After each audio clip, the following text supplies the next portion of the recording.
Hello नमस्कार and welcome to your classes. मैं हूं आपका अपना शशांक सर। जी हाँ, जीएस की gist of NCERT, gist of NCERT जो डेली आपके लिए सुबह 8 बजे आता है। तो कोशिश करके लाइव देखने की कोशिश किया कीजिए, ताकि जब भी साथ में कोई भी आपको डाउट हो तो आप उसको पूछ भी सकते हो। ठीक है, तो देखिए जिस्ट ऑफ एनसीईआरटी आपकी चल रही है इतिहास के लिए। चैप्टर नंबर है आपका 11th 6th क्लास के लिए। ये है उसकी फोटो। तो अगर आपको खुद से पढ़नी तो उसको भी पढ़ सकते हैं। तो देखिए ये आपको 10 मिनट में आपको पूरे का पूरा यहाँ पे चैप्टर का सार मिलेगा, और जितने भी इंपॉर्टेंट पॉइंट्स है, चाहे आप कोई भी एग्जाम दो, चाहे यूपीएससी दे दो, चाहे एसएससी दे दो, हर एक एग्जाम में एनसीईआरटी से डायरेक्ट क्वेश्चन बनते हैं। और हिस्ट्री में स्पेशली 6 से लेकर 12 तक की आपकी हिस्ट्री इंपॉर्टेंट है, मस्ट है अगर आपको ये सारे एग्जाम निकालने हैं। ठीक है, तो इसकी ये जो बेस है, इस बेस को मजबूत कीजिए साथ ही साथ, और रेगुलर बेसिस पे देखिए इसको। ठीक है, तो चलिए शुरू करते हैं। और लास्ट में जब आपका ये क्विज आएगा, इस क्विज को सॉल्व करना मत भूलिएगा। सेम वही पैटर्न रहेगा, एंड में आपको क्विज, और उसमें जो है आपको पॉज करके खुद से सॉल्व करना है। ठीक है, तो चलिए बिना देरी के शुरू करते हैं आज का हम लोग ये session. Building, painting and books, ये है चैप्टर का नाम। तो यानी आज हम लोग किसके बारे में पढ़ने जा रहे हैं? सबसे इंटरेस्टिंग चीजें होती हैं ये। बिल्डिंग यानी जो आपकी इमारतें बनी हैं, पेंटिंग्स और किताबें जो लिखी गई हैं। तो एक 6th स्टैंडर्ड के हिसाब से देखते हैं क्या क्या चीजें हैं जो हमारे एग्जामिनेशन पॉइंट ऑफ व्यू से इंपॉर्टेंट है। तो चलिए शुरू करते हैं। Iron pillar. अब देखिए आयरन पिलर की बात की जाए, सबसे पहले आपके दिमाग में क्या आता है यहाँ पे कि कौन से स्थान पे था? ये आपका महरौली दिल्ली में था। और कब बनाया गया था? 1500 वर्ष पहले बनाया गया था। अब ध्यान देने वाली बात यह है कि ये एक चंद्र, वहां पे केवल एक वर्ड लिखा हुआ था। अब उसे हमने रिलेट किससे कर लिया है? गुप्ता डायनेस्टी से रिलेट कर लिया। ठीक है, तो आयरन पिलर किससे आपका यहाँ पे चंद्रगुप्त से रिलेटेड है, और वो कौन सी डायनेस्टी से थे? गुप्त डायनेस्टी से। ठीक है, अब चलिए देखते हैं कि अगर आयरन पिलर था तो मतलब मेटलर्जी भी रही होगी। तो अब मेटलर्जी में अगर बात की जाए तो एनसीईआरटी में क्या बताया गया है? हड़प्पन के। हड़प्पन कौन सी मेटलर्जी जानते थे? तो कॉपर की। ठीक है, और वहीं अगर बात की जाए ये कॉपर के अलावा ब्रॉन्ज कैसे बनाते थे?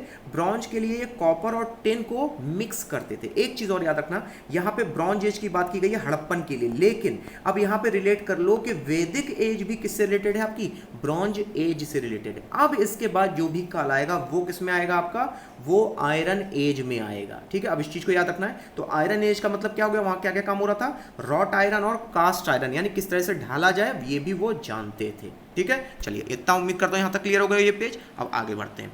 अब देखो आयरन पिलर की बात की गई थी आपसे, तो अब याद कर लो कि ये कौन से राजा के लिए था? तो ये चंद्रगुप्त के लिए था आपका। और वहीं आप ये फोटो देख रहे हैं, ये आपका सांची का स्तूप है। ठीक है, अब ये जो बहुत ही सुंदर सा गेट दिख रहा है ना आपको, इसको बोलते हैं तोरण।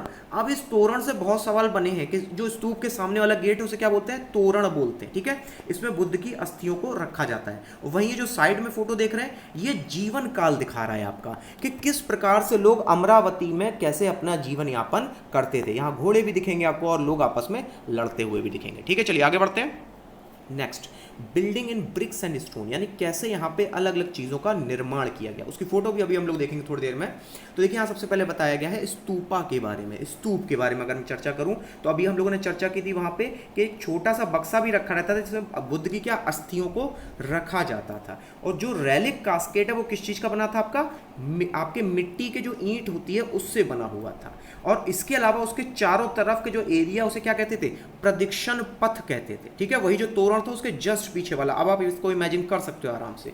और उसके चारों तरफ लोग क्या करते थे? आपका चक्कर लगाते थे। किस डायरेक्शन में? ये बड़ा इंपॉर्टेंट है, क्लॉकवाइज डायरेक्शन में। ठीक, और वहीं अगर बात की जाए अर्लीस्ट हिंदू टेम्पल्स की, तो कौन कौन से भगवान थे? विष्णु, शिवा एंड दुर्गा। अब इन मंदिरों में खासियत ये थी कि एक गर्भगृह होता था, एक शिखर होता था, और एक मंडप होता था। गर्भगृह का मतलब जो एक मेन मंदिर है, ठीक है, उसे गर्भगृह कहते हैं, जहां पे मूर्ति रखी जाती थी। एग्जाम्पल है इसके लिए भितर गांव का जो एक मंदिर है, हम लोग आगे देखेंगे। शिखर क्या होता है? इसी शिखर के, इसी आपके गर्भगृह के ऊपर जो यहाँ पे आपके यहाँ पे तिकोनी से जो टेम्पल बनी रहती है उसे कहते हैं शिखर। और वही मंडप का मतलब क्या है? इसके चारों तरफ का जो खाली एरिया है उसे मंडप कहा जाता है। उम्मीद करता हूं तीनों चीजें क्लियर हो गई होंगी, क्रिस्टल क्लियर हो गई होंगी। ठीक है, चलिए आगे बढ़ते हैं। अब देख लीजिए, अब देखिए जो मैंने आपको बताया था एग्जैक्टली वही चीज है। ये क्या है आपका? ये शिखर है। ये क्या है आपका? ये गर्भगृह है। अब इसके चारों तरफ मंदिरों के जो भी एरिया होता था वो क्या होता था? वो होता था मंडप। तो ये देखो, ये अगर आप ध्यान से देखो तो ये मोनोलिथिक मंदिर है आपके, यानी एक ये वाला नंबर 1 और नंबर 2 ये मोनोलिथिक है, मतलब इन्हें एक ही पत्थर से काट के बनाया गया है। तो ये जो दोनों मंदिर हैं आपके कौन कौन से हैं? ये है आपका महाबलीपुरम, नंबर 1 हो गया आपका महाबलीपुरम महाबलीपुरम मंदिर, और वहीं जो नीचे है आपका ये हो गया आपका दुर्गा टेम्पल। दुर्गा टेम्पल है आपका एहोल का। तो एहोल्स के इंस्क्रिप्शन भी बड़े फेमस हैं, और महाबलीपुरम का मंदिर, ये दोनों कैसे हैं, मोनोलिथिक है, जिन्हें सिंगल रॉक से बनाया गया। चलिए अब आगे बढ़ते हैं, देखते हैं पेंटिंग्स के बारे में। तो अजंता की गुफाएं बड़ी फेमस हैं पेंटिंग्स के लिए। तो एक चीज़ और याद रखिएगा, आप अजंता की गुफाओं की बात करी तुरंत रिलेट कीजिए कौन कौन से धर्म हो गए यहाँ पे, बुद्धिस्ट हो गया आपका, जैन हो गया और हिंदुइज्म हो गया। अगर यहाँ पे बात की जाए तो यहाँ मोनेस्ट्रीज थी, मोनेस्ट्रीज मतलब जहाँ पे बुद्ध के जो बुद्धिस्ट थे वो रुकने आते थे, और यहाँ पेंटिंग्स बनाई गई थी जिनमें जातक कथाओं का वर्णन किया गया था। और जो कलर थे वो बड़े इंपॉर्टेंट है, किस चीज़ से बने थे, प्लांट्स और मिनरल्स, यानी उन्हें कलर बनाना आता भी था। ठीक है, इसको नोट कर लीजिएगा अलग से।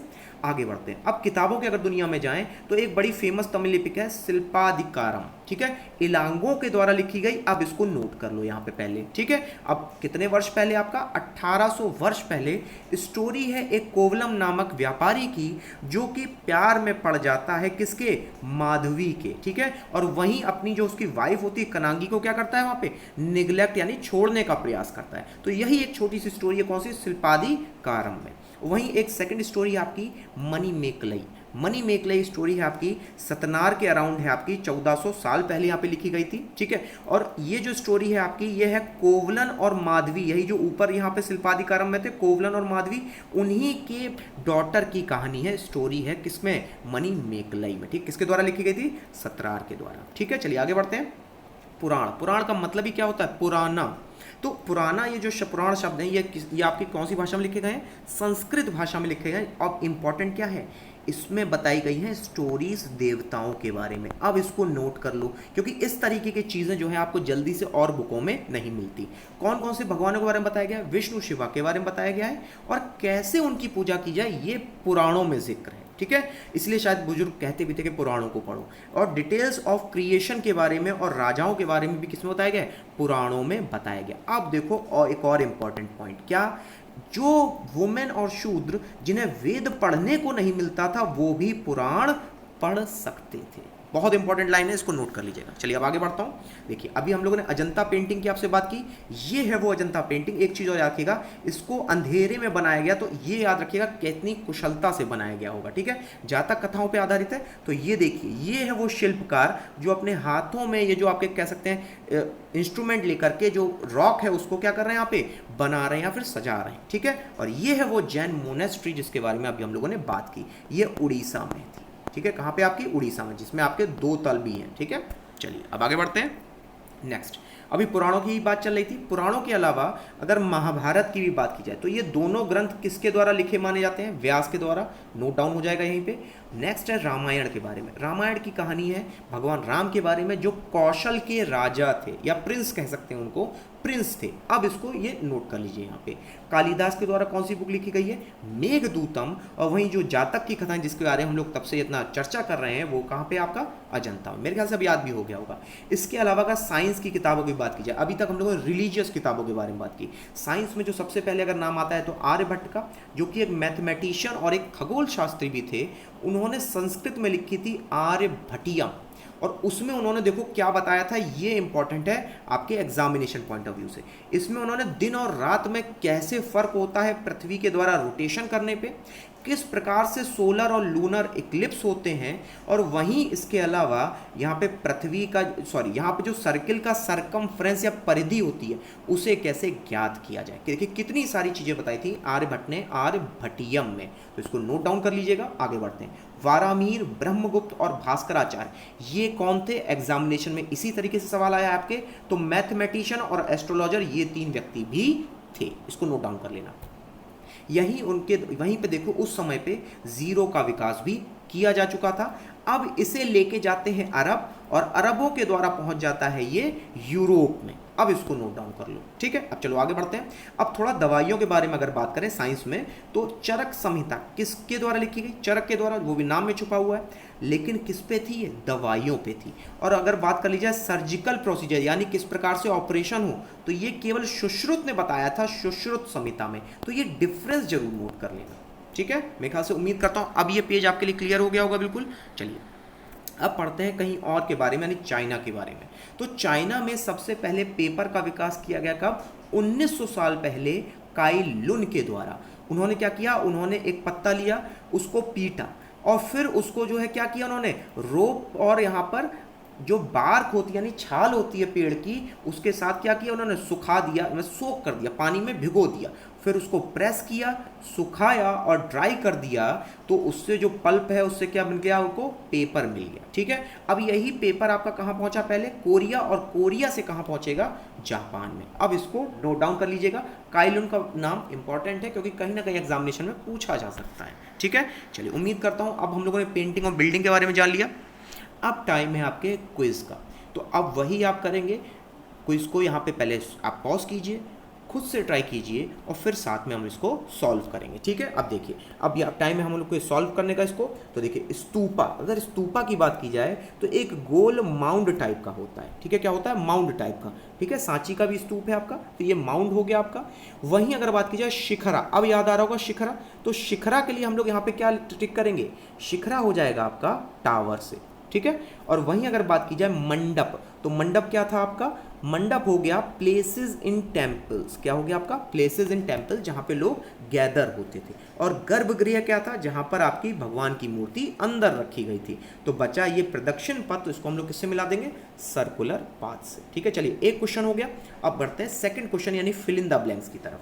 तो कौन जो महान एस्ट्रोनॉमर था जिसके बारे में अभी हमने पढ़ा, तो आर्यभट्ट आपके महान एस्ट्रोनॉमर थे, वारामिहिर भी थे। ठीक है, और वहीं अगर बात की जाए stories about God and goddess, अब याद आया, इसी तरीके से देखो एग्जाम में सवाल बनते हैं। तो ये किस में बताया गया था, ये पुराणों में बताया गया था। ठीक है, और वहीं ऑथर ऑफ संस्कृत रामायण, मैंने आपसे कहा था, देखिए पूछा भी जाता है, तो वाल्मीकि के द्वारा लिखी गई थी रामायण, और यहाँ पे।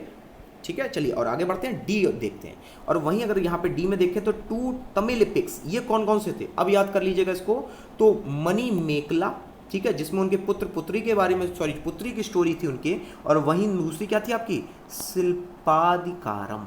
ठीक है, तो उम्मीद करता हूँ देखिए हम लोगों ने सारे क्वेश्चन सॉल्व कर लिए। अब मैच कर लीजिएगा कि आपके कहाँ पे सही हो रहे हैं और कहाँ पे गलत हो रहे हैं। ठीक है, तो उम्मीद करता हूँ ये हिस्ट्री की 6 क्लास की, अब जो ये आपका लास्ट चैप्टर था, आप लोगों ने मेरे साथ में यहाँ पे सॉल्व किया होगा। अगर कोई चैप्टर छूटा है उसको एक बार जाके ज़रूर देखिएगा, ताकि कॉन्सेप्ट्स और बेसिक्स में कभी भी आपको दिक्कत ना आए। तो इसी के साथ आपसे अलविदा लूँगा। नेक्स्ट टाइम पे हम लोग देखेंगे ज्योग्राफी के बारे में, 6 क्लास की ज्योग्राफी स्टार्ट होगी, और उसमें जितने भी इंपॉर्टेंट पॉइंट्स आप खुद देखिएगा कि कितने नए पॉइंट्स मिलते हैं पढ़ने के बावजूद भी। तो तब तक के लिए लाइक करें, शेयर करें, सब्सक्राइब करें। Thank you very much.